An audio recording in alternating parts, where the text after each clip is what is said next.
Hello everyone, welcome to the second part of my Shenzhen vlog. If you haven't seen part 1 yet, click the card in the upper right hand corner.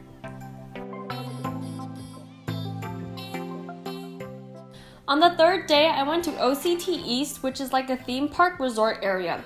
I actually didn't go to the amusement park part and only went to T-Stream Valley. While purchasing tickets, I found this funny looking hat which fans you while you're in the sun. Quite a smart idea if you ask me. At the entrance of the park, they had Angry Birds inflatables to promote the movies. I took a few pictures with the birds just for kicks. T-Stream Valley has a lot of botanical gardens and greenery. Everything was very pretty to look at, from the flowers to the tea fields.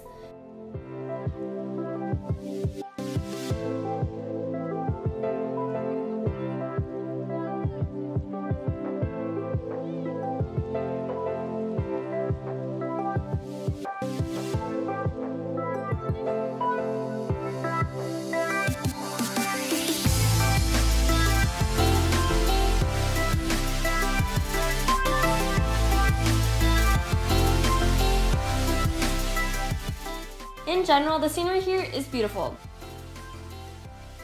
In T-Stream Valley, there's a little Swiss town modeled after Interlaken. It was nice to walk around the area and get lunch there.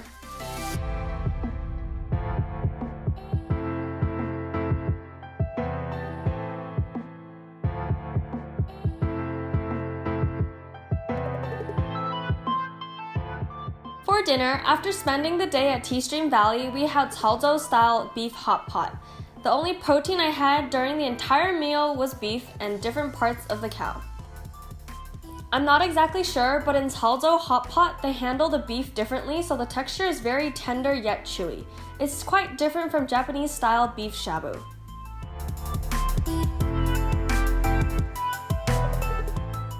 On day 4, we went to Shenzhen for lunch.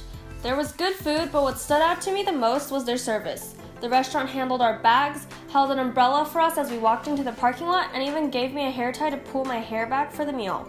I really liked the sweet potato with cheese. It sounds like an odd combination, but it was fragrant and delicious.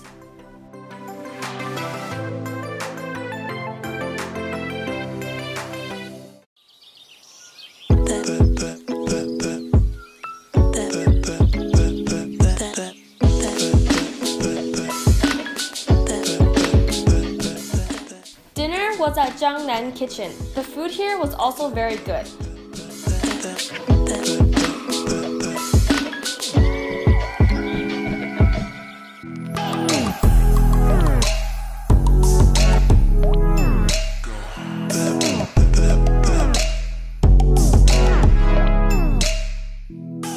I really liked this taro dish. The type of taro used is a bit different from the type I normally have.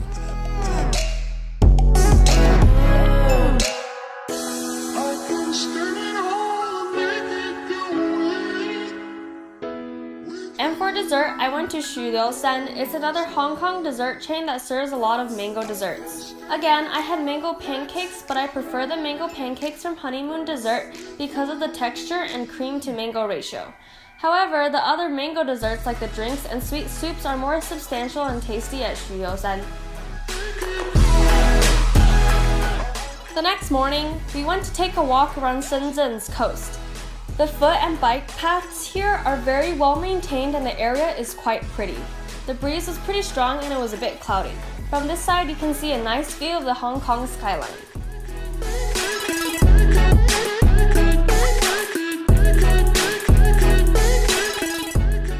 For lunch we headed to Shekou, which has a variety of restaurants from Italian to Mexican.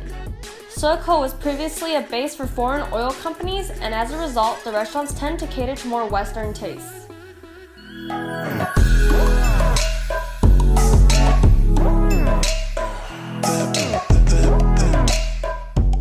We chose Raindrop Cafe for lunch.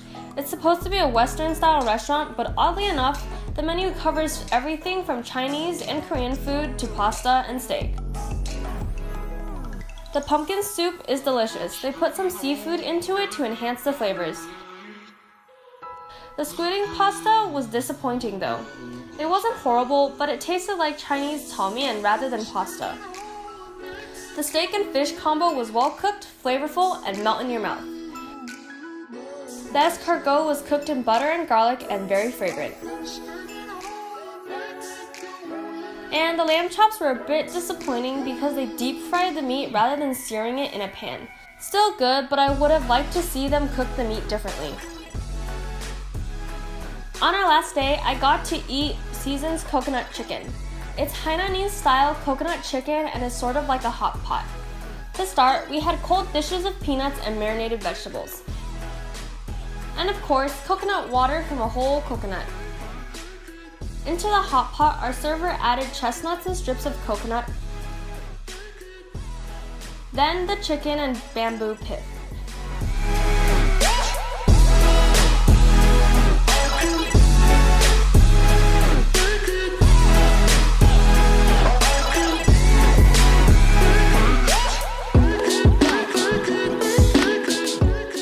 After it was boiled, it was ready to eat. The chicken is very tender and aromatic, light, flavorful, and very good. The sauce, I believe, is a kind of soy sauce, but it's not quite like the average soy sauces you get in Asian supermarkets. We also ordered a beef clay pot rice. This seriously smelled so good. The rice was loaded with ingredients. It was very savory and delectable and probably one of the best I've had. To the hot pot, we added pork balls and fried bean curd sheets. Overall, I had a really good meal and couldn't move after eating all that. For my last dinner in Shenzhen, we went to a Shanghainese restaurant called Grandma's House. In general, everything is on the sweeter side because that is one of the characteristics of Shanghainese cuisine.